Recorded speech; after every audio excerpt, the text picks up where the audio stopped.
자, 오늘 주시는 말씀 보도록 하겠습니다. 히브리서 11장 8절에서 10절 그리고 13절에서 16절의 말씀입니다.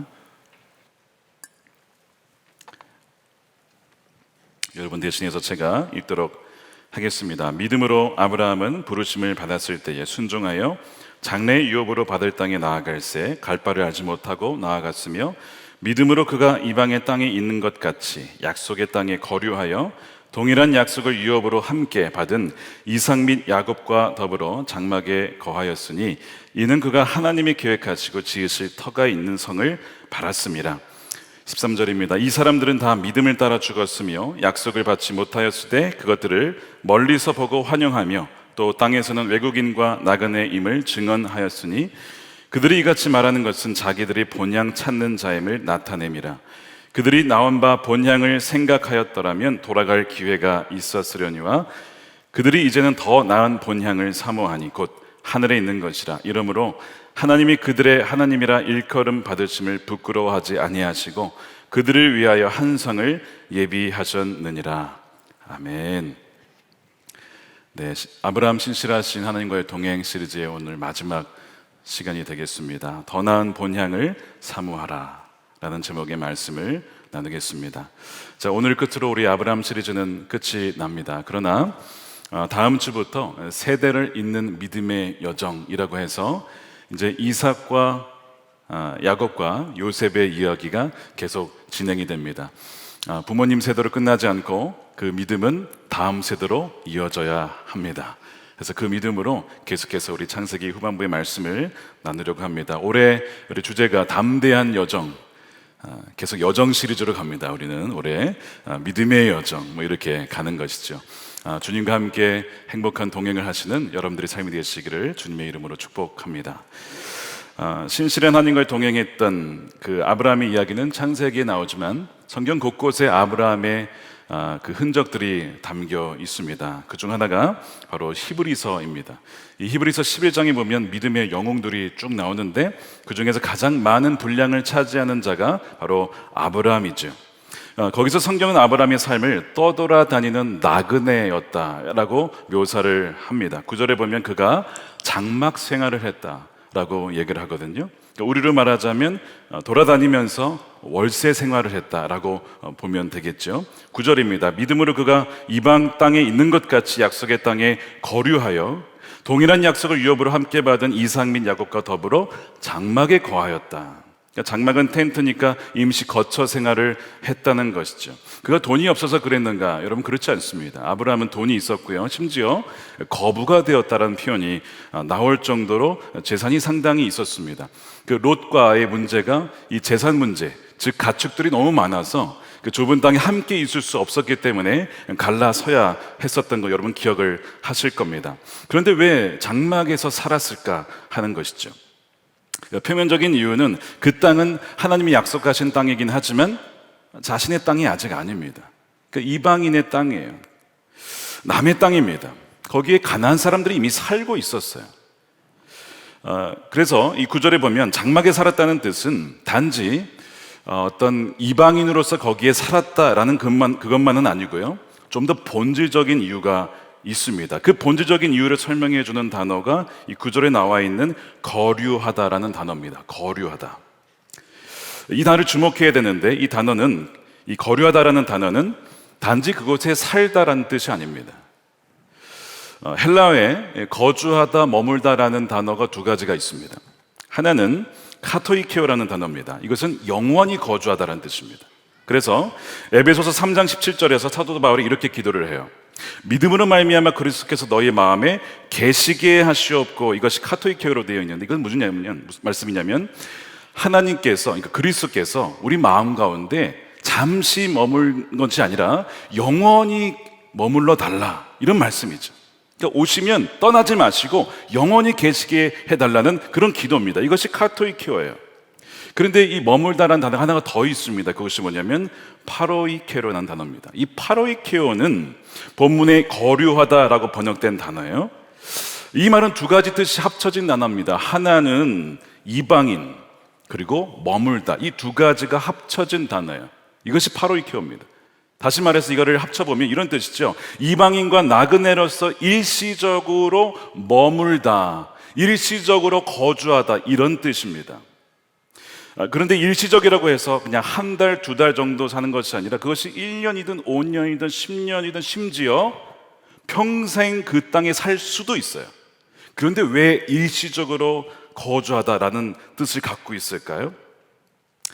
만약에 영원히 머물다라는 뜻이라면 이 파로이케오가 아니라 바로 그 카토이케오를 썼어야 되는데 여기는 분명히 파로이케오, 일시적으로 산다라는 단어를 썼다는 거예요. 그 이유는 아브라함이 실제로 바랬던 땅은 단지 가나안만이 아니었다는 것이죠.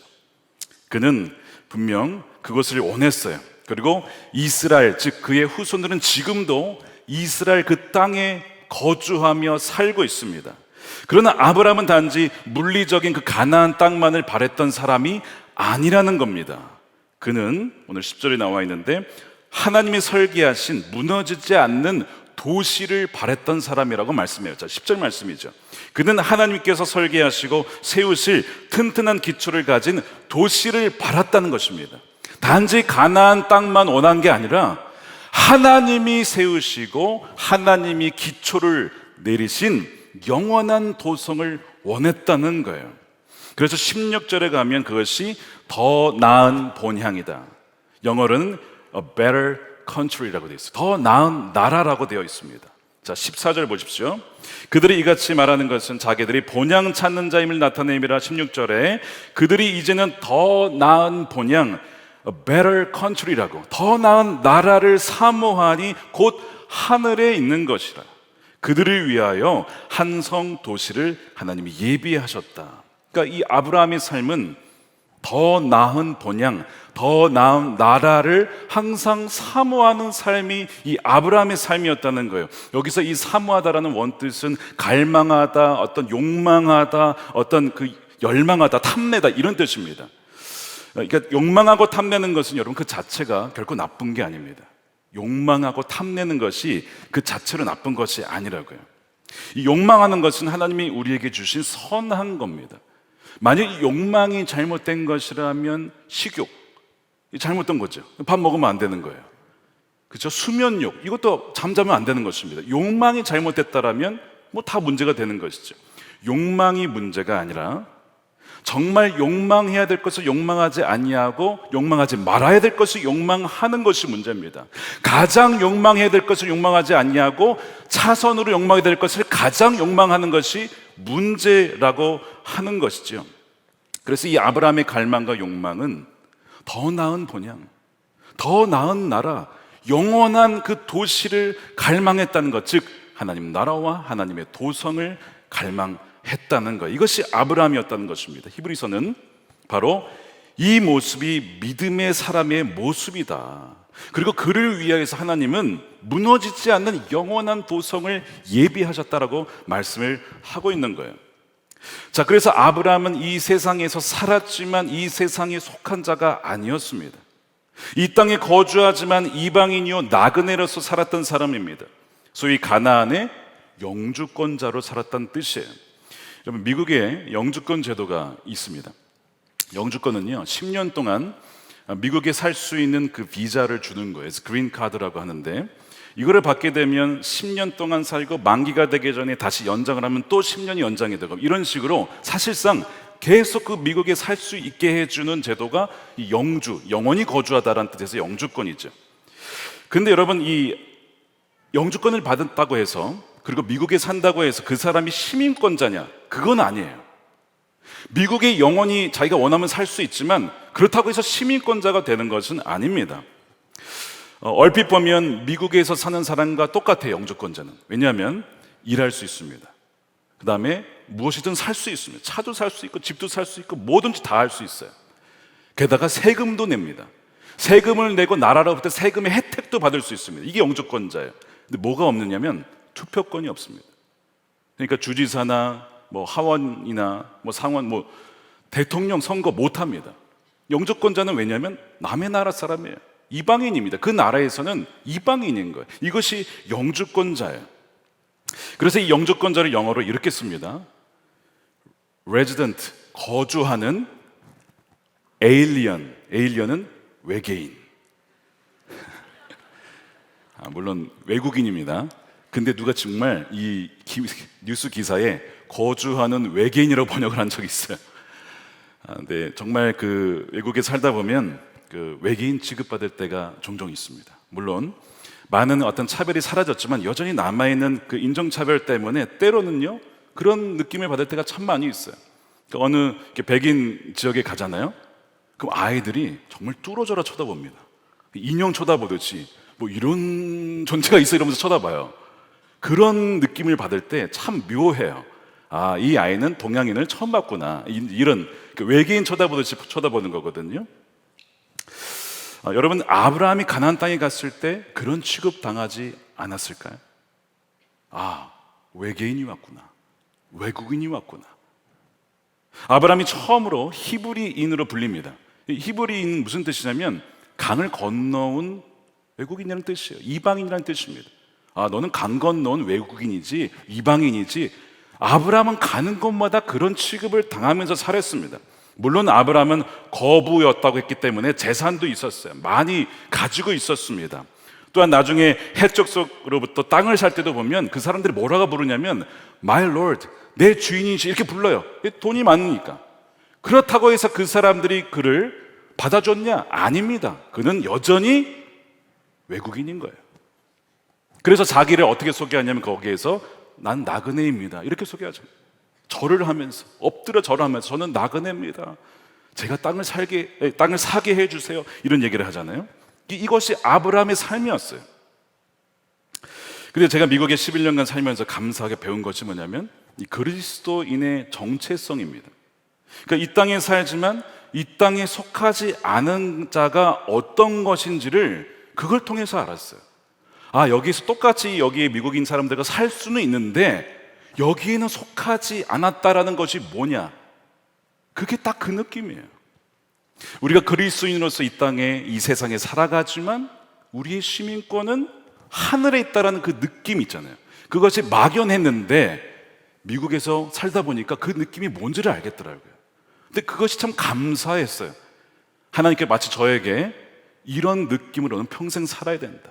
이 땅에서 주어진 사명을 충실히 감당하지만 그러나 여기는 영원히 거주할 본향이 아니다. 더 나은 본향이 있다. 무너지지 않는 그 나라가 있다라는 것을 사모하는 것을 놓치지 말라고 하는 것을 가르쳐 주신 거예요. 그래서 이 외국인이요 나그네지만 그곳에 거류하는 삶, 이것이 파라이케오, 거류하다의 의미입니다. 그래서 13절에 보면 외국인과 나그네라는 표현이 나오죠. 자, 여기 보세요. 13절 한번 함께 읽어보겠습니다. 시작.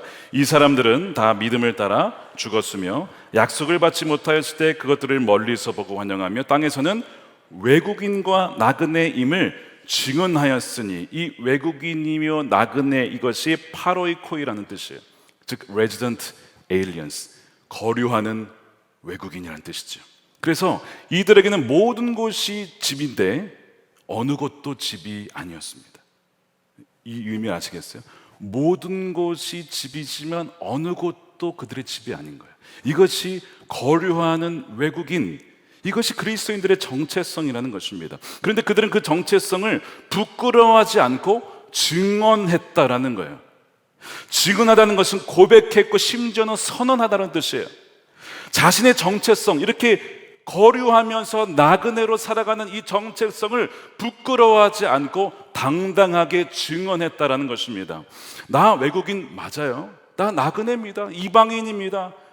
제 나라는 여기가 아닙니다. 그러면서 무슨 고백하는 거예요? 제 나라는 하늘에 있습니다 라고 고백하는 것이죠. 저 투표권 없습니다. 저 여기서 투표할 권한 없습니다. 그런데 하나님이 왕이셔서 제 삶을 통치하십니다. 그것이면 충분한 것입니다. 그리스도인입니다. 하나님의 백성입니다. 저는 이것이 자랑스럽습니다. 이것이 증언하다의 의미예요. 여러분에게도 이런 당당한 그리스도인으로서의 정체성을 드러내는 여러분들의 믿음이 되시기를 축복합니다. 그러므로 아브라함은 두 개의 도시가 있음을 알았어요. 두 개의 도시. 하나는 지상에 있는 도시고 하나는 바로 하늘에 있는 도시입니다. 그러니까 이거는 하나님이 설계하신 하나님의 도성이죠. 어거스틴이 쓴 책 중에 하나님의 도성이라는 책이 있어요. 신국론이라는 책입니다. 거기에 보면 어거스틴이 바로 하나님의 도성과 지상의 도성을 대비시키면서 설명을 합니다. 이 도성이라는 이 라틴어가 시비타스인데, 이것은 우리가 생각하는 거대 도시 개념보다는 공동체에 더 가까운 의미입니다. 그래서 이 지상의 도성은 어떤 특징이 있냐면 지독한 자기 사랑의 뿌리를 내리고 있어요. 그러니까 이 지상의 도성과 하나님의 도성은 본질적으로 다른 거죠. 지상의 도성은 지독한 자기 사랑의 뿌리예요. 영원한 진리를 외면하고 거부합니다. 지상의 도성은 금세 사라져버리고 소멸할 그 썩어질 가치에 집착하는 도시입니다. 지상의 도성은 땅의 것들에 매여 있습니다. 하늘의 영원한 보화를 보지 못합니다. 그래서 지상의 도성에 사는 이들은 마치 이 세상의 것이 영원할 것처럼 그렇게 속으면서 살아갑니다. 그들은 욕심과 탐욕에 사로잡혀서 남의 것을 더 갖고자 탐을 내고 결국 전쟁까지도 일으키는 자들이 이 지상의 도성에 사는 사람들이에요. 반면에 하나님의 도성의 뿌리는 하나님 사랑이 있습니다. 하나님을 사랑하는 데 있어요. 영원한 진리를 사모합니다. 그리고 이들은 썩어질 것들에 의해서 자신의 삶을 드리지 않아요. 사라질 가치에 함몰되지 않습니다. 그들은 하나님의 도성을 향하여서 이 땅에서 하나님의 나그네 된 백성으로 살아가면서 순례자의 길을 걷는 이들입니다. 이 두 도성을 대비하고 있어요. 그래서 이 하나님의 도성에 사는 사람들은 그러면 세상을 도피하며 사냐? 여러분, 그렇지 않습니다. 운둔하며 사느냐? 그렇지 않아요. 그들은 이 땅에서 충실하게 살아갑니다. 그리고 이 땅의 것들을 이용합니다. 그러나 그들은 영원한 하나님 나라와 하나님의 도성이 있음을 바라보면서 그 나라가 임하기를 갈망하고 원하면서 내가 그 도성의 백성이고 시민이니까 그것에 합당한 삶을 이 땅에서 살아내는 자들이 바로 진정한 그리스도인이고 바로 하나님의 도성에 사는 이들의 특징이에요. 예를 들면 251년쯤에 카르타고에 전염병이 돌았어요. 그때 이 부유한 이교도들은 다 도망을 갑니다. 전염병자 만났다가 걸리면 어떻게 하면서 막 도망다녔어요.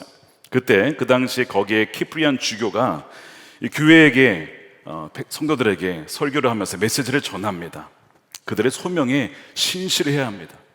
뭐라고 하냐면 바로 이때가 자신들의 핍박받던 원수들을 사랑할 수 있는 기회라는 거예요. 카르타고에 머물러서 이교도들도 그리스도인들을 동일하게 돌보며 사랑해야 된다. 그렇게 메시지를 전합니다. 왜냐하면 이들에게는 천국의 소망과 그러므로 말미암아 죽음에 대한 두려움이 없었기 때문에 그것을 바탕으로 해서 섬기게 돼요.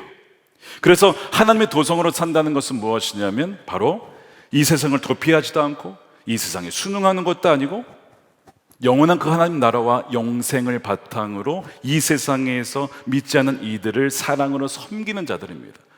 그럼으로써 정말 그 믿는 이들의 삶이 다르다는 것을 깨달은 이들이 예수님께 나와왔던 것이고 그것이 바로 로마 제국의 복음이 전파되어지는 계기가 된 것이죠.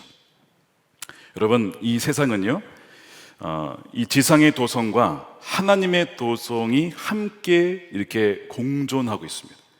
그러니까 하나님의 도성은 하늘에 있는 것이지만 이미 임해 있거든요. 완전하게 임하지는 않았지만 이미 임해 있습니다. 그래서 이거 공존하는 세상에 우리가 살고 있습니다. 그래서 마지막 때에 가게 되면 죄악의 부흥과 성령으로 인한 부흥이 여러분 각자 있는 게 아니고 함께 공존합니다. 한 곳에서는 엄청난 부흥의 역사가, 한 곳에서는 전쟁과 쾌락과 죄악의 역사가 함께 이 세상에서 벌어져요. 그 이유는 하나님의 도성과 지상의 도성이 공존하기 때문에 그렇다는 거예요. 마치 이 예수님께서 이런 얘기를 하셨어요. 세상을 비유할 때 이것은 밭인데 밭에 뭐가 있습니까? 알곡도 있고 죽정이도 있어요. 이게 공존하고 있어요. 같이 있습니다. 같이 있는데 마지막 때가 되면 알곡과 죽정이가 갈라지게 돼요. 그리고 이 죽정이들은 심판을 받고 태워지게 됩니다. 그러니까 지금 보면 누가 알곡이고 누가 죽정인지는 몰라요. 근데 마지막 때 가보면 알게 돼요. 근데 꼭 죽을 때만 아느냐, 주님이 오실 때만 아느냐, 그렇지 않습니다. 우리가 어떻게 살아가느냐, 무엇을 믿고 살아가느냐, 내가 가장 갈망하고 원하는 것이 무엇이냐를 보면 내가 어느 도시에 속한 사람인지를 여러분 알 수 있어요. 그러니까 우리를 잘 점검해 봐야 됩니다. 여러분, 내 자신은 어느 도시에 속한 사람일까? 여러분, 그걸 잘 보셔야 됩니다. 어거스틴이 지적한 대로 영원한 그 도성에 살아가는 자들이냐, 아니면 지상의 도성, 그래서 지독한 자기 사랑에 함몰되어 살아가는 자들인가? 여러분, 그것을 분별하셔야 됩니다. 이 창세기에서 아브라함이 이 땅에서 살면서 겪은 많은 일들이 있어요. 예를 들면 기근과 환란과 또한 전쟁을 봅니다. 기근 때문에 가나안을 떠나 애굽으로 갔고요. 또한 이 롯을 구하러 이 전쟁에 휘말려서 그 전쟁터에 직접 들어가기도 합니다. 이것이 아브라함이 겪었던 지상의 도시에서 벌어지는 일이에요. 근데 그때만이 아니고 지금도 마찬가지잖아요. 러시아, 우크라이나 전쟁을 보세요. 제가 한번 통계를 보니까요, 지난 1년간 우크라이나 러시아 전쟁 때문에 16,200여 건이 넘는 공습 경보, 그러니까 미사일이 쏟아지고 포탄이 쏟아지고 이것이 16,200번이나 벌어졌다는 거예요. 자, 1년이 365일입니다. 도대체 하루에 몇 번의 공습이 있었던 거예요. 아동을 포함한 민간인 사상자가 18,000명, 사망자가 7,000명, 어린이가 430명이 죽었어요. 난민은요 800만 명입니다. 800만 명이나 난민이 발생했어요. 그 중에서 90%가 어린이와 여성입니다. 그럼 남성들은 어디 갔냐? 다 전쟁터 간 거예요.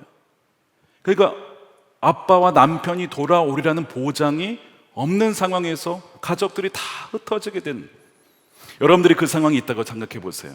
얼마나 정말 고달프고 슬픈, 정말 끔찍한 일이 아닐 수가 없습니다. 왜 이런 일이 벌어지느냐? 바로 지독한 자기 사랑에 의해서 명예와 권력과 탐욕으로 인하여서 전쟁을 벌인 그것 때문에 이렇게 수많은 이들이 고통을 당하게 되는 거예요. 또 아브라함이 봤던 것이 무엇이죠? 소돔과 고모라의 악행입니다. 소돔과 고모라. 창세기 18장 20절에 보면 소돔과 고모라의 죄에 대해서 하나님이 이렇게 얘기를 하시죠. 여호와께서 이르시되 소돔과 고모라에 대한 부르짖음이 크고 그 죄악이 심히 무거우니 세 번역에는 그 안에서 사람들이 엄청난 죄를 저지르고 있다. 한번 복습해 볼까요? 소돔과 고모라의 죄가 뭐였습니까? 첫 번째, 가난한 이들을 돕지 않았다는 거예요. 탐욕과 나태의 죄. 두 번째, 교만이었습니다. 교만. 세 번째가 가증한 일, 동성애라고 하는 그 죄를 범했어요. 남자와 남자가 이런 식으로. 네 번째가 그런 죄에 대해서 당당했다는 것입니다. 죄에 대해서 부끄러워하거나 내가 이렇게 살면 안 돼, 그게 아니라 너무 당당하게 죄를 졌다는 것이죠.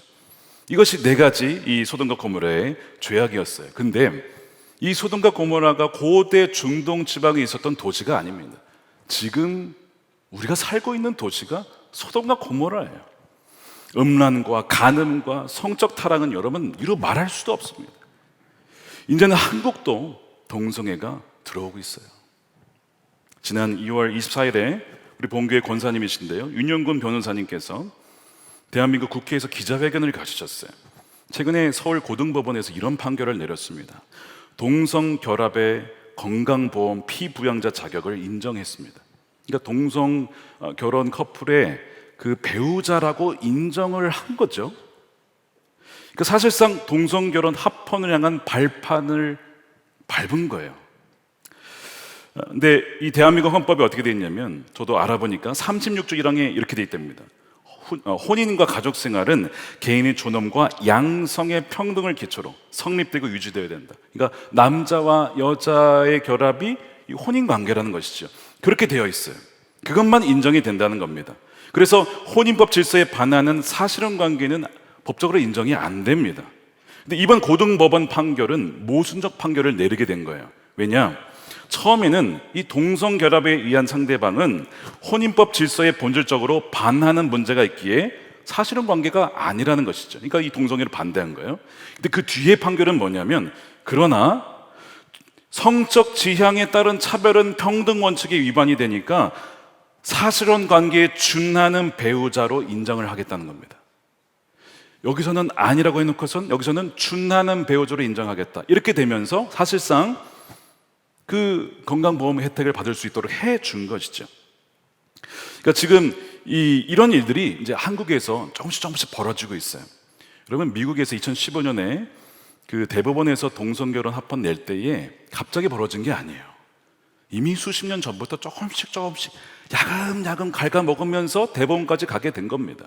지금 우리나라가 그런 형편으로 가고 있어요. 근데 어거스틴 뭐라고 하냐면 이게 지상의 도성이다. 거기서 너무 놀라지 말라는 거예요. 물론 우리가 저항하고 기도하고 또한 그렇게 죄악에 빠진 이들을 위해서 기도하고 그들을 끝까지 품어야 될 사명이 우리에게 있지만 지상의 도성은 원래 그런 것이다 라고 말하고 있는 것이죠.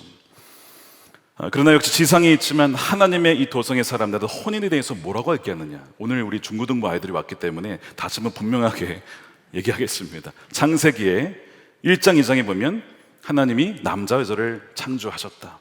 그리고 그 뒤를 읽어보면 남자 여자가 부모를 떠나 둘이 한 몸이 될 것이다. 이것이 부부관계라고, 그것이 혼인이라고 말을 하죠. 그래서 성인 두 명의 결합이 아니라, 지금 이제 미국은 그렇게 바뀌었죠. 성인 두 명의 결합 아닙니다.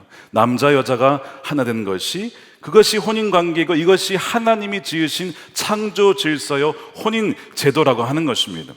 그것으로 인하여서 가정이 탄생하고 자녀들이 탄생하게 되는 거예요. 그러니까 여기에서 나는 엄마 아빠 없이 태어났다, 한번 손 들어보세요. 나는 그냥 하늘에서 나는 그 성육신 했다 는 분은 없으실 거예요. 다 아빠 엄마가 다 있어요. 그렇죠? 그러니까 그 관계에서 생명이 태어나고 이것이 인류가 보존되고 번성하도록 한 것이 하나님이 지으신 제도죠. 이 혼인 제도, 가정이라는 제도입니다. 그런데 동성으로는 태어날 수가 없어요. 생명이 태어나지 않습니다. 동성 간의 사랑은 우정이라고 하는 거죠. 우정은 너무나 중요한 거예요. 그러나 우정과 사랑을 혼동해서도 안 되고 우정으로 인한 그 사랑을 혼인관계에 묶어서도 안 된다는 것이죠. 이 믿음을 기초로 세워진 도시가 하나님이 설계하신 도시요 하나님의 도성입니다. 그런데 여러분 보세요.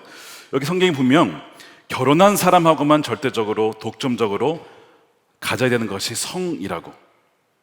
성은 내가 맺고 싶은 사람하고 맺는 것이 성이 아닙니다. 성관계는 부부 안에서만 맺도록 하나님이 지으셨어요. 우리가 생각하기에 그것이 이 부부관계를 넘어서면 더 좋을 것 같고 더 다양할 것 같고 더 많은 기쁨을 줄 것 같지 않아요? 왜 부부관계 안에서만 이것을 한정시켰을까요? 그래서 이 세상의 가치 중에, 이 지상의 도시 가치 중에 뭐가 있냐면 개인주의와 자유주의가 있습니다. 즉 내가 하고 싶은 대로 하는 것, 그거 내 자유 아니냐 이거예요. 그런 우리의 자유가 있죠. 그런데 성경에서 말하는 자유는 내가 하고 싶은 대로 하는 것이 자유가 아닙니다. 그것을 우리는 방종이라고 불러요. 방종은 제멋대로 행동하여 거리낌이 없이 하는 것이 방종이고, 자유는 그것이 아닙니다. 성경이 말하는 자유는 뭐냐면 내가 지음받은 목적대로 사는 것이 자유예요. 제가 지금 마이크를 이렇게 끼고 있습니다. 이 마이크는 이렇게 끼워졌을 때 가장 최적의 효과를 내도록 지음받은 마이크입니다. 제가 이것을 발가락에 끼면 어떻게 될까요? 서로 불편해지는 거예요. 서로. 제가 말할 때마다 이거 들어가지고 해야 되게 말이 안 되죠. 내 마음인데, 내 자유인데 그렇게 하면 안 될까? 내 자유인데, 내 개인의 자유인데 서로 힘들어지는, 마이크도 힘들고 저도 힘들고. 여러분, 물고기가 난 물속이 너무 지겨워, 나 좀 물속에서 꺼내줘, 내 개인의 자유인데 어때? 하고 딱 나가면 잠깐은 공기를 맞고 좋을 수도 있지만 시간이 지나면 죽는 겁니다. 나무가 나는 왜 여기에 박혀 있을까? 나를 좀 뽑아줘, 나도 좀 이렇게 돌아다니고 싶어라고 뽑히면 잠깐은 자유가 있겠죠. 그러나 죽는 겁니다. 이것이 자유예요. 자유는 하나님이 피조물을 지으신 목적과 설계도를 살 때 가장 행복하다는 것입니다. 그것이 자유예요. 내 마음대로 사는 것이 자유가 아니라고. 결혼 제도를 지을 때 왜 부부 안에서만 그것을 만들었느냐? 그 안에서 가장 행복하도록 하나님이 지으셨어요. 다른 배우자와 다른 남자 여자라 성관계 맺으면 좋을 것 같습니까? 그러면요, 잠깐 좋을 수 있지만 가정이 파괴되고 깨어지고 그것 때문에 아이들과 얼마나 많은 고통을 당하는지 이루 말할 수도 없어요. 얼마 전에 한 어떤 분이 찾아오셔서 기도를 해달라고 하시는 거예요. 그래서 그냥 딱 봤을 때는 별로 문제가 없을 분 같이 보이는데요. 무슨 일입니까? 남편이 외도를 한다는 거예요. 오랜 시간 외도를 하고 있는데, 여러분, 그로 인해 자녀들이 받는 그 충격과 아픔과 고통, 그 아내를 비롯해서 여러분이 상상이 되십니까? 지상의 도성에서 벌어진 일이에요. 내가 개인적으로 좋아서 자유롭게 한다는데 무슨 상관이야 라고 해서 벌어지는 일들, 그로 인해서 자녀들 중에 나 결혼 안 할 거야, 우리 엄마 아빠 보니까 그렇게 외도하고 싸우고 행복이란 찾아볼 수가 없어, 차라리 혼자 사는 게 나아. 사실 우리가 동성애에 대한 얘기를 하지만 이성이 만나서 결혼했을 때 정말 행복한 삶을 살아나지 못하면요, 그것도 뭐 별거 아니네, 차라리 동성관계가 낫지 않을까, 이렇게 갈 수도 있는 거죠. 그러니까 우리는 하나님이 주신 창조 질서대로 주님과 성령의 능력이 힘입어서 살아내야 될 귀한 사명이 우리에게 있습니다. 여러분, 그것이 있다는 거예요. 초대교회 기록에 보면요, 믿지 않는 사람들이 예수 그리스도 믿는 이들을 이방인으로 얘기했거든요. 어쨌든 그리스도인들을 향해서 무슨 얘기를 하냐면, 그들은 보니까 가진 것을 다 나누더랍니다. 물질도 나누고 자신의 가진 것들 다 나누고 재정도 나누고 음식도 나누고, 근데 침대는 공유하지 않던데요. 이런 기록이 있어요. 그 당시의 문화 중에 그러니까 배우자를 공유하는 문화가 세상에 즐비할 때에 그들은 이상합니다, 침대는 공유 안 하던데요. 이런 기록이 있어요. 오직 자신의 남편과 오직 자신의 아내하고만 살던데요. 독특합니다. 이것이 그리스도인이었다고요. 오직 성을 부부에게만 한정 짓는 것이 이제는 아주 독특한 사회가 되어가고 있어요. 이 세상에는 지독한 자기 사랑에 뿌리를 둔 지상의 도성과 하나님의 도성이 혼재되어 있습니다. 내가 어느 도성에 속해 있는지를 여러분 삶을 통해서 점검해 보셔야 돼요. 음란과 간음과 동성애와 교만과 탐욕과 같은 지상의 이 도성의 라이프에 내가 물들어 있지는 않은가? 그 결말은 행복 같아 보이지만 행복이 아니라 형벌입니다.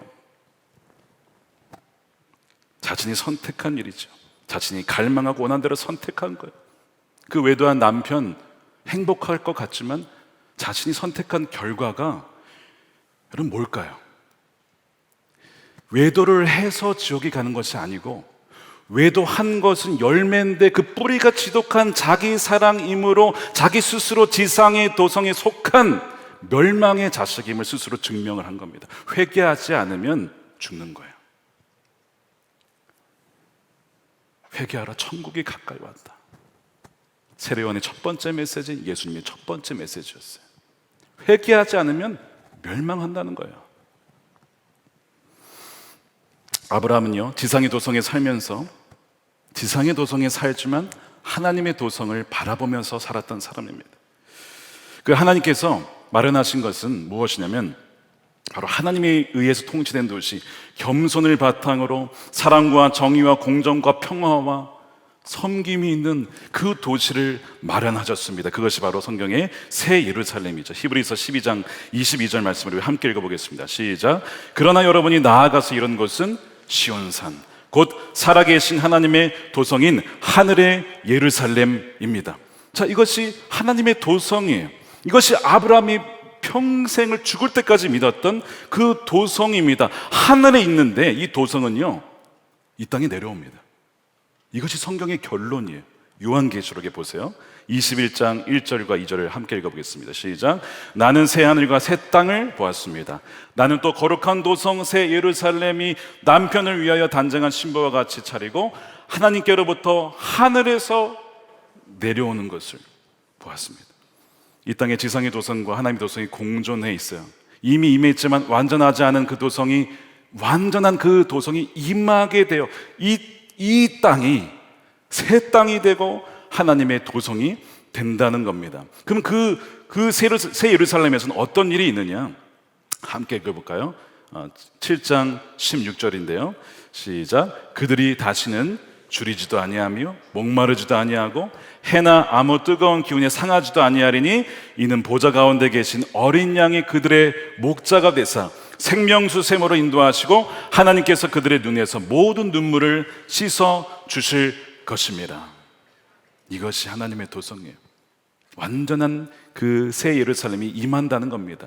그래서 파로이케오 잠시가 아니라 뭐냐면 카토이케오 영원히 머물게 된다는 거예요. 그래서 여기엔 더 이상 가난과 질병과 죽음과 분쟁과 아픔이 없는, 그래서 모든 사람들의 애환이 눈물이 닦여지는 곳이 바로 새 예루살렘입니다. 이것이 우리가 가진 소망이죠.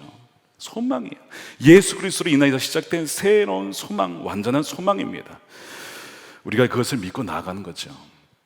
아브라함 장막의 삶을 살았어요. 월세의 삶을 살았습니다. 이것저것 떠돌아다니며 살았습니다. 아비멜렉의 종들이 그의 우물을 빼앗아갔어요. 또 다른 데 가면 또 거기서 그 우물을 빼앗는 거예요. 말도 못해요. 이방인이기 때문에. 그런데 그의 마음의 중심에는 하나님이 살아계시지, 하나님 내 삶을 다스리시지, 하나님이 다 갚아주실 거야. 나는 그 하나님의 도성이 있으니까, 더 나은 본향이 있으니까 그 믿음으로 하루하루 살아갔다는 거예요. 그들은 당당했습니다.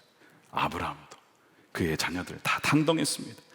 자신들이 나그네 삶이면 당당하게 증언했습니다. 나 나그네 맞아. 근데 나 하나님이 책임져 주시는 백성이고 나에게는 그 영원한 도성이 있어 라고 당당했다는 거예요. 여러분, 뭐가 창피하십니까? 뭐가 그렇게 부끄러우세요? 특별한 직업이 없는 거예요? 월세로 사는 거예요? 무명으로 사는 것? 아무도 알아주지 않는 것?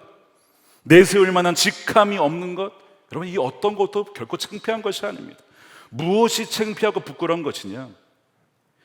더 나은 본향을 보지 못하고 그저 이 땅만 바라보며 사는 것이 부끄러운 것입니다. 하나님을 안다고 하지만 하늘이 아니라 그저 이 땅의 땅값이 얼마나 오르나 쳐다보고 있는 것이 정말 부끄러운 삶이에요. 하나님이 나누고 베풀라고 주셨는데 자기만 먹고 사는 것이 부끄러운 삶입니다. 하나님이 임시 장막과 작은 거처에 사는 것을 부끄러워하지 않으세요. 오히려 그 삶 속에서도 더 나은 본향을 바라보며 사는 이들을 하나님은 자랑스러워 하십니다. 그것이 16절 말씀이에요. 그들이 이제는 더 나은 본향을 사모하니 하늘에 있는 것이라. 이러므로 하나님이 그들의 하나님이라 일컬음 받으심을 부끄러워하지 아니하시고 그들이 위하여 한 성을 예비하였다. 무슨 얘기냐면 나는 그들이 자랑스럽다. 그들이 이 땅에서 장막 생활하고 월세 생활하고 무슨 타이틀도 없고 내세울 것도 없어 보이지만 더 나은 본향을 바라보며 그렇게 신실하게 살아가는 자들을 나는 자랑스러워한다. 그들은 내 백성이야, 내 자녀라고 말씀을 하고 있는 거예요. 그들이 비록 이 땅에서는 수치와 모욕을 당할지 몰라요. 이 지상의 도시는 너무 화려하고 거기에 비하면 너무 초라해 보이지만 그러나 하나님은요, 그들과 자신을 함께 묶어서 동일시 여기면서 그들의 수치를 자신의 영광으로 덮어주신다는 것입니다. 영광스러운 한 성을 예비하셨다고 말씀하는 거예요. 하나님 너무나 자랑스러워하는 거예요. 내가 바로 그들의 하나님이야. 마치 이 할아버지 할머니가 손주 손녀 자랑하듯이 얘가 내 손주입니다, 얘가 내 아들이 뭐 이렇게 자랑하듯이 말이죠. 하나님이 그렇게 자랑스러워 한다는 것이죠. 여러분들에게 주님을 향한 더 나은 본향을 향한 이 사모함이 있기를 주님의 이름으로 축복합니다. 미국 켄터키 에즈베리 대학에서 일어난 부흥은 하나님의 전적인 역사입니다. 그 부흥을 위해서 기도한 이들이 참 많은데 그 중 한 명이 누구냐면 닥터 리아우 홍투. 그러니까 리아우가 레스네임입니다. 그래서 홍투 리아우라고 하는데요. 이 리아우 교수님입니다. 이분은 말레이시아 분인데 이 말레이시아에서 14년간 신학교 교수 사역을 하시다가 2015년에 에즈베리 그 신학교에 방문 교수로 오시게 됩니다. 그러다가 그가 에즈베리 머물다가 이제 떠나려고 이제 1년 동안 머물다가 떠나기 4개월 전 2016년 2월 21일에 부흥에 대한 꿈을 꾸게 됩니다. 부흥. 그의 처음 그 꿈에 대한 반응은 왓이었어요. What? 뭐라고요, 하나님? 그는 보수적인 신앙 배경에서 자라서 꿈과 환상과 비전 이런 거에 대해서 굉장히 멸시하고 그런 거 해서는 안 된다라고 설교를 했던 분입니다. 그러니까 그런 꿈을 꿨을 때 하나님 말씀하셨을 때 이거 하나님 아닌 거 아니냐 이렇게 의심을 한 것이죠. 그래서 그가 분별을 받기 시작해요. 두 분에게 찾아갑니다. 첫 번째는요, 그 대학의 전도학 교수셨던 로버트 컬먼 교수님한테 찾아가요. 그분에게 자신의 꿈 이야기를 나누면서 분별을 구합니다. 근데 그 로버트 컬먼 교수님이 이런 얘기를 하는 거예요. 하나님께서 당신을 미국과 말레이시아 부흥을 위해 사용하실 수도 있습니다. May use 이란 사용하실 수도 있습니다. 그러니까 이것을 그냥 지나치지 말라고 말씀한 거예요. 역시 반응은 What? 뭐라고요? 자기가 그렇게 신뢰하는 교수님 그런 얘기를 하시니까. 그 두 번째 찾아간 분이 아주 전 세계적으로 유명한 저명한 신약학자죠. 우리나라에도 책이 많이 번역이 됐어요. 크레기 키너라고 하는 신약 교수님께 찾아가요. 그분에게 물어봤더니 그분의 대답은 이 꿈에 대해서 진지하게 반응해야 합니다. 이렇게 얘기를 하는 거예요. 그러니까 이분이 두 번의 검증을 받은 이후에 이 리아이 교수님이 이 꿈이 실현되기를 그때부터 이제 매일 기도를 하기 시작합니다. 자, 그러다가 2017년 12월에 그가 에즈베리 신학교에 있을 때 하나님부터 음성을 들어요. 윌머 켄터키 부흥을 위해서 풀타임으로 기도해라. 풀타임으로. 그 얘기는 너의 교수직 이제 내려놔라는 얘기. 그거 내려놓고 하루 종일 켄터키 이 윌머의 부흥을 위해서 기도에 헌신하라고 하는 거예요. 여러분들이 이 얘기 들으면 기도하시겠습니까? 여러분 직업 내려놓고 할 수 있겠어요? 자기가 일을 해야 돈을 벌잖아요. 근데 기도하면 돈을 못 벌잖아요. 기도한다고 돈 주는 거 아니잖아요. 그렇죠? 그러니까 이분이 이걸 망설인 거예요. 어떻게 해야 되나? 어떻게 해야 되나? 그런데 그 마음에 이런 마음이 또한 들더래요. 자기 자신과 아내를 주님께서 책임져 줄 테니까 오직 나를 신뢰해라. 이런 마음이 들어서 그가 정말 교수직을 내려놓고 말레이시아 교수직을 내려놓고 기도를 하게 돼요. 2020년의 6월에 회개에 대한 사인과 부흥을 촉구하는 사인들을 몸에 걸고 다니면서 기도하라는 마음을 받아요. 이거 말도 안 되죠. 우스꽝스럽잖아요. 굉장히 바보 같잖아요. 몸에 앞뒤로 사인 걸고 돌아다니면서 부흥을 위해서 회개하십시오. 약간 세례 요한처럼 그런 마음을 받아서 그가 순종해요. 자, 그래서 어떤 사인들을 달고 하느냐? 첫 번째 한번 사진 보여주세요. Holy Spirit, you are welcome. 성령님, 여기에 환영합니다. 오십시오. Third Great Awakening. 세 번째 대각성은 여기에 있습니다. Repent, believe in Jesus, for the kingdom of God is near. 회개하십시오. 예수님을 믿으십시오. 왜냐하면 하나님의 나라가 가까이 왔습니다. 여러분 하면서 이 편말을 메고 다니고 기도하고 선포를 하는 거예요. 자, 그 다음 사진 보시면 자, 이 모습으로 돌아다니는 거예요. 여러분 얼마나 어떻게 보이세요? 여러분 보시기에 저 사람 한편으로는 참 신실하다 볼 수도 있지만 한편으로는 이분은 좀 이상한데 이렇게 볼 수 있지 않겠습니까? 2년의 기간 동안 기도하면서 하루에 한 끼를 금식하면서 기도했다고 해요. 부흥이 왔을까요? 안 왔어요. 실망스럽고 좌절스럽고 내가 지금 뭐 하는 건지 이런 생각이 들 때도 있었고 그냥 기도하는 척 할 때도 있었습니다. 그런데 정말 자기가 그 시간을 지날 수 있었던 것은 자신을 위해서 기도해 준 자들이 있었다는 거예요.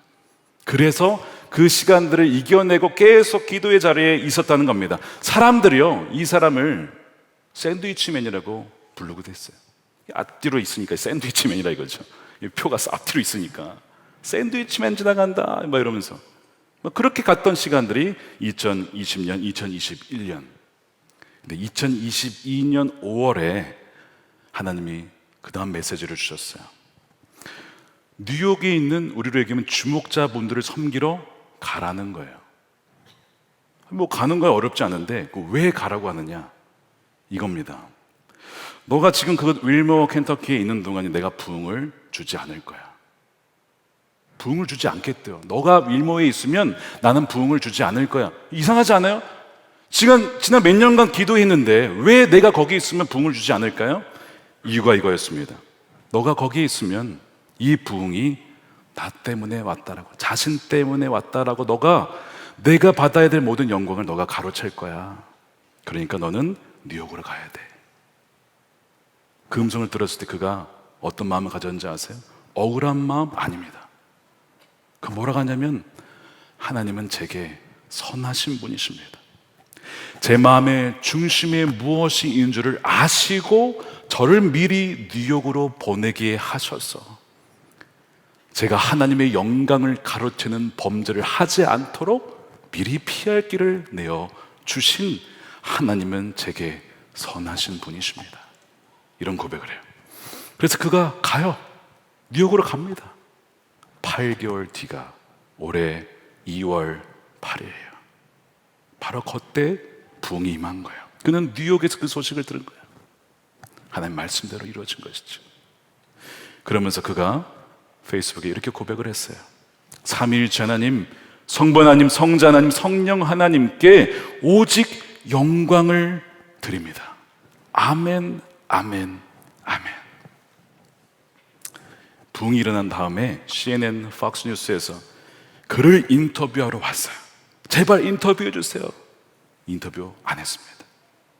왜냐하면 이 부흥은 하나님이 가져오신 것이고 하나님만이 오직 영광을 받으셔야 하기 때문에 인터뷰를 하지 않았다는 거예요. 이 부흥이 시작이 되었던 설교의 설교자 잭 미어크립스, 사실은 대단한 설교를 한 적이 없다는 거예요. 그래서 그냥 속히 예배당을 빠져나왔는데 부흥이 일어났어요. 그 뒤로 이제 몇 차례 설교를 했는데 그가 전한 메시지는 이거였습니다. Radical humility, 지극히 낮은 급진적인 겸손. 우리가 구해야 될 것은 지극히 낮은 그 급진적인 겸손, 오직 하나님이 드러나고 하나님만이 영광 받으시는 그것만 우리는 나타내야 합니다 라고 하는 그런 메시지를 한 거죠. 저는 이 닥터 리아우 교수님의 이야기를 들으면서 더 나은 본향을 삼하는 삶이 무엇인가를 보았어요. 완전 하나님 나라가 있고 그 나라가 오고 있고 이미 임했지만 완전히 임하지는 않았지만 그것을 갈망하고 삼하는 삶이 어떠해야 하는지를 보게 되었습니다. 이것이 아브라함의 삶이었어요. 그는 더 나은 본향을 갈망하며 바라며 잠시 장막에 거하고 거처하는 그 수고로움을 감당하고서라도 그 본향을 놓치지 않았던 사람이 아브라함이었다는 거예요.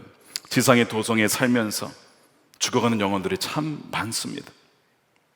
그리고 이 닥터 리아우, 정말 그들이 하나님의 도성으로 나와서 살기를 원하는 마음으로 그렇게 자신의 모든 것들을 내려놓고서라도 그 일을 위하여서 자신을 드렸습니다. 그리고 하나님은 신실하게 그 기도에 응답을 하신 거예요. 여러분, 우리가 매 순간 구해야 할 분은 바로 주님이십니다. 어느 누구도 아니에요. 우리의 기도가 혹시 우리만을 위한, 결국 따라가면 결국엔 그 바닥에는, 가장 밑바닥에는 우리 자신이 있지는 않는가. 우리가 그것을 회개하고 하나님, 정말 하나님만이 영광 받으시는 하나님 삶을 살게 하소서, 주님만 영광 받으소서. 우리 그런 마음을 가지고 더 나은 본향을 사모하는 저와 여러분들의 삶이 되시기를 주님의 이름으로 축원드립니다. 우리 함께 찬양할 텐데요, 이런 찬양입니다. 사실 미국에서는 많이 불리는 찬양이에요. 제가 청소년 집회에도 가봤을 때 항상 빠지지 않고 불렸던 찬양이 이 찬양입니다. 근데 한국에는 제대로 된 번안곡이 없었어요. 제목이 Lord, I need you. 주님, 저는 당신이 필요합니다. 가사가 이렇게 되어 있습니다. 주님, 저는 당신이 필요합니다. 매 순간 주님이 필요합니다. 저의 유일한 보호자, 보호요, 방패는 주님이십니다. 나의 의로움, 나의 공의 주님이십니다. 오 갓, 오 하나님, 얼마나 제가 주님이 필요한지 모릅니다. Where sin runs deep, 죄악이 내 안에 깊이 내려올 때 Your grace is more, 당신의 은혜는 더욱 넘쳐납니다. Where grace is found, 그레이스, 은혜가 발견되는 곳에는 바로 주님이 계십니다. 바로 주님이 계신 곳에 저의 자유함이 있습니다. 거룩은 바로 제 안에 계신 그리스도이십니다. 주님, 저는 매 순간 주님이 필요합니다. 저에게 주님께 나아갈 노래를 가르쳐 주십시오. When temptation comes my way, 유혹이 저에게 찾아올 때에, When I can stand, 제가 설 수 없을 때, I fall on you, 당신께 쓰러지겠습니다. 주님을 의지하겠습니다. Jesus, you are my hope and stay. 주님은 나의 영원한 소망이요 나의 거처가 되십니다. 이런 찬양이에요. 우리가 번안곡이라 이 의미를 다 담을 수 없어서 아쉬움이 있긴 하지만, 그래도 가장 간략하면서도 핵심을 담은 가사를 찾아서 우리가 함께 이 찬양을 할 텐데, 아마 처음 듣는 분들도 계실지도 모르겠지만 우리 찬양팀의 인도에 따라서 한번 함께 찬양했으면 좋겠습니다.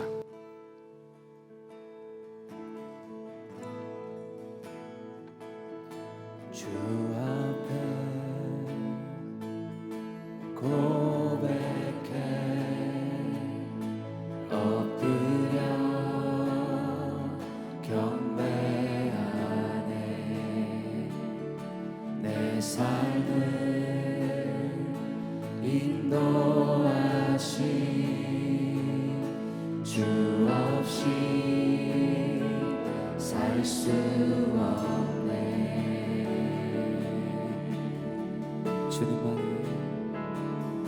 주님만이 필요해요. 모든 순간마다 주의 방패 주의 공의 오주 나의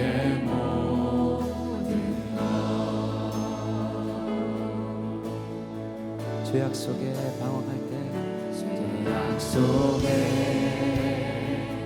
방황할 때 주의 은혜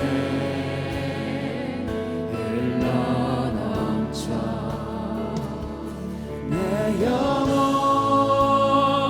자유하네. 거룩한 주님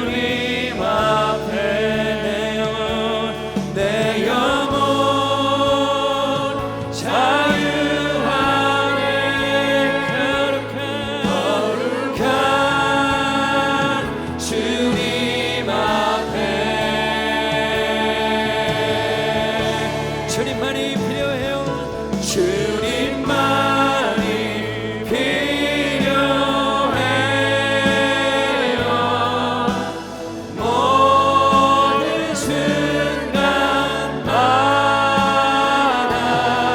주의 방패 주의 공의 오주 나의 몸. 한 번 더 주님만이 주님만이 필요해요. 모든 순간마다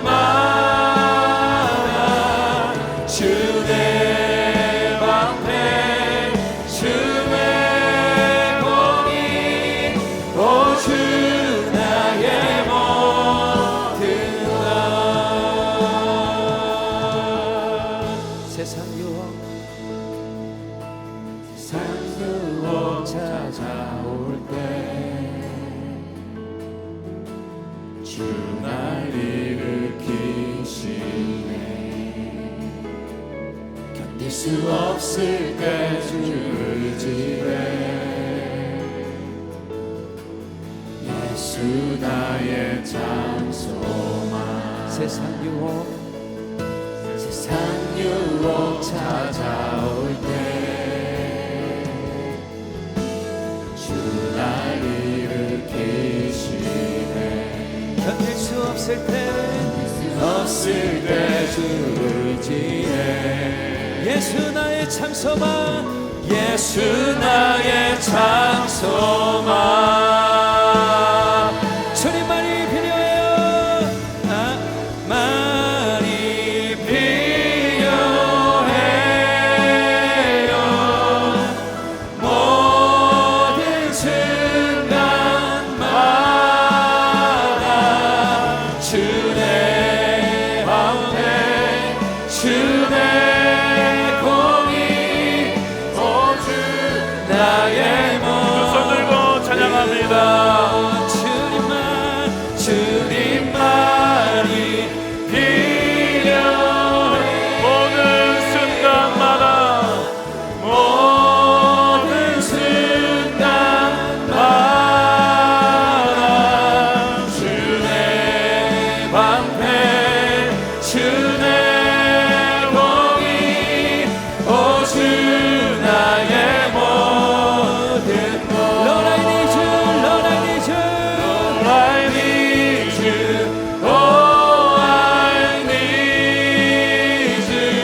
my one defense, my righteousness.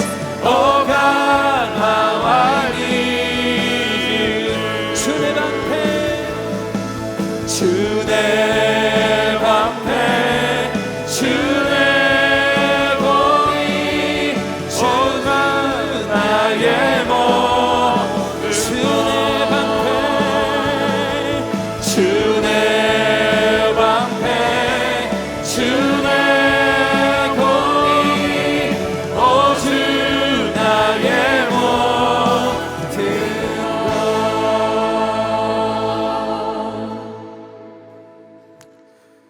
에즈베리 부흥 현장에서 울려 퍼졌던 찬양입니다. 왜 이 찬양이 수많은 이들의 청년들의 마음을 울렸을까요? 수많은 죄와 유혹 속에 허우적대며 이 지상의 도성에서 살아가지만 그 어느 한 영혼도 절대 포기하지 않는 하나님의 십자가의 완전한 사랑을 그들이 경험했기 때문에 그렇습니다. 유혹이 다가옵니다. 주님, 제 힘으로 도무지 설 수 없습니다. 근데 주님 뭐라고 하시냐면 그때마다 나에게 안기렴, 내게 안기렴. 사단이 고소하고 모략하고 그렇게 소리칠 때마다 My defense, 나를 보호하시는 분, 나에게는 의로움이 없지만 나의 완전한 공의는 바로 주님이시다. 그 고백으로 수많은 청년들이 주님께 나오게 된 것입니다. 이 시간 우리 첫 번째 기도하겠습니다. 이 땅에서 영원히 살 것처럼 곧 사라질 땅의 것들을 붙잡고 살았던 죄를 회개합니다.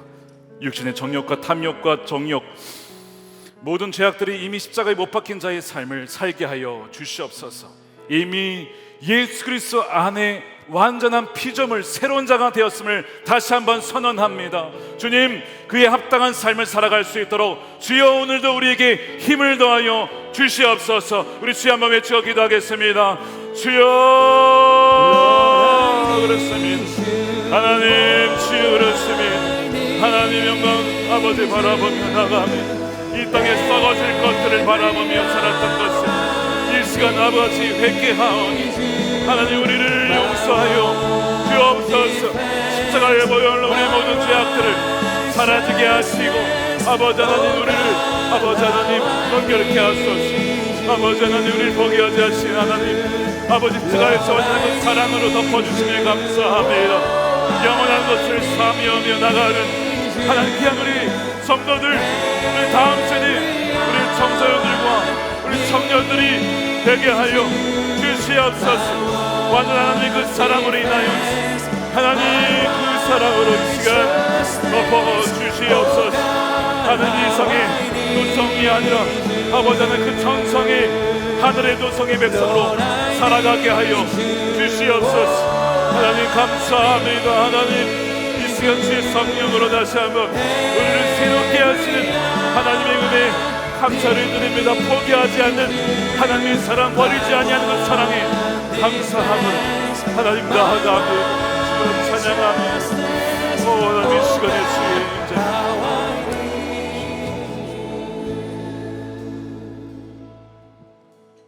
두 번째로 기도할 때 우리 닥터 리아오 교수님의 고백을 생각했으면 좋겠습니다.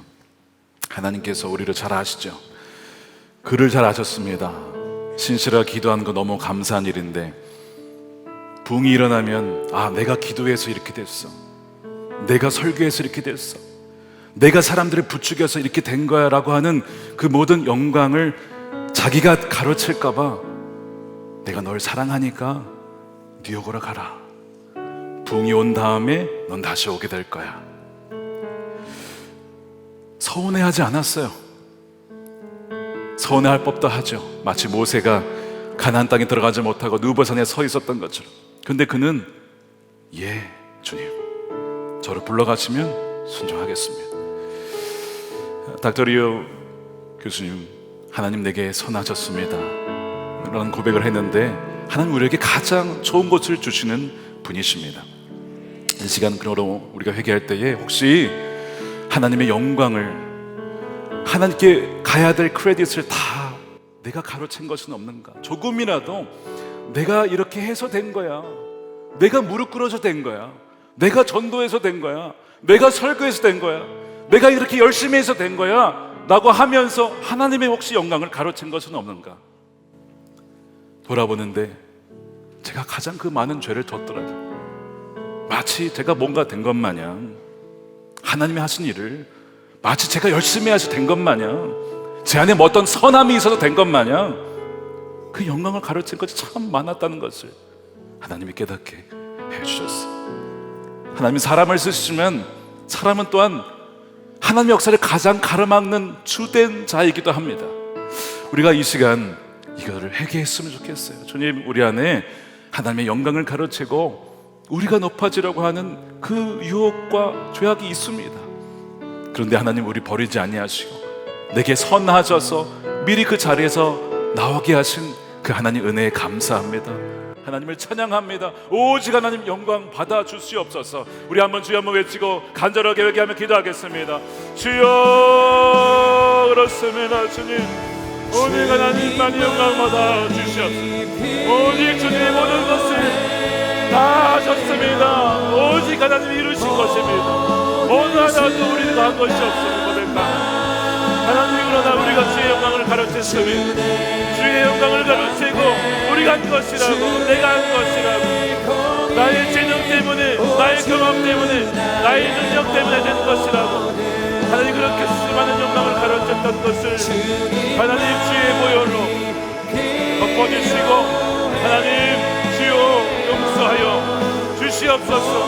우리 사랑하는 성도들 주여 사랑해 주셔서 그 모든 죄악에서 벌하지 마시고 형벌을 내리지 마시고 주 날개 아래 덮어주시고 주 예수 그리스도의 보혈로 덮어주시고 오직 이제는 정말 하나님께만 영광을 드리며 모든 크레딧과 영광을 올려드릴 수 있는 그런 순결한 삶을 살게 하소서. 주여, 우리는 무익한 종입니다. 무익한 종입니다. 한 것이 없습니다. 주님이 하셨습니다. 주여, 그렇게 올려드릴 수 있는 복된 삶을 살기를 원합니다.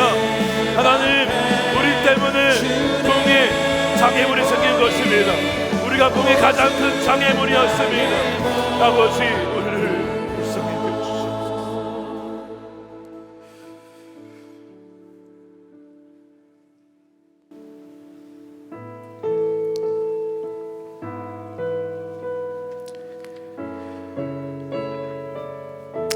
오늘도 우리 안수기도가 있습니다. 우리 다음 세대를 위해서 우리가 기도하는 시간을 가질 텐데, 우리 세 번째 기도 후에 우리 다음 세대가 먼저 와서 안수를 받았으면 좋겠습니다. 우리 마지막으로 기도합니다. 더 나은 본향, 그 나라에는 더 이상 아픔과 눈물이 없습니다. 주께서 그 사랑하는 백성들의 눈물을 다 닦아주셨기 때문에 그들의 모든 애환과 서러움과 수치와 모욕을 다 갚아주셨고 길갈 다 굴러가게 하셨기 때문에 더 이상 그것이 없다라고 했습니다. 우리가 그 나라가 온전히 임하도록 그 나라를 갈망해야 합니다. 더 나은 본향을 사모하고 우리가 그 나라에 가는 것만이 아니라 그 나라가 분명히 이 땅에 온다고 하였으니 주님, 그 나라가 이 땅 가운데 임하게 하시고 지금 임하게 하시고 우리 모든 성도들이 삶 가운데 임하게 하여 주옵소서. 우리 그것을 갈망했으면 좋겠어요. 하나님의 임재만을 사모하고 주님만을 원합니다. Oh, I need you every hour. 모든 매 순간 주님이 필요합니다. 주님이 아버지 우리의 왕이 되어 주옵소서. 우리의 삶에 충만한 임재로 항상 함께하여 주옵소서. 우리 마지막으로 세 번째 이것을 가지고 우리 전심으로 마음을 다해서 우리 주의 마음에 외치고 기도하겠습니다. 주여, 주님, 그렇습니다. 하나님, 선한 본향을 바라봅니다. 사모합니다. 하나님, 그 나라가 이 땅 가운데 임하게 하소서. 성령님을 사모합니다. Holy Spirit, you are welcome here. 오직 주를 사모합니다. 하나님 하여 주시고 하나님 나라가 아버지 이 땅 가운데 우리 모든 삶 가운데 온전히 임하게 하소서. 아버지 하나님, 더 나은 본향을 사모하오니 오늘의 모든 아픔과 눈물과 애원과 수치와 모욕을 씻어 주시옵소서. 하나님, 그런 시기란 주의 백성들로 참아주시옵소서. 오 하나님 갈망합니다. 그 나라를 사모합니다. 오 주님 주님을 바라보며 매 순간 주님을 바라보며 오나합니다. Every hour I need you.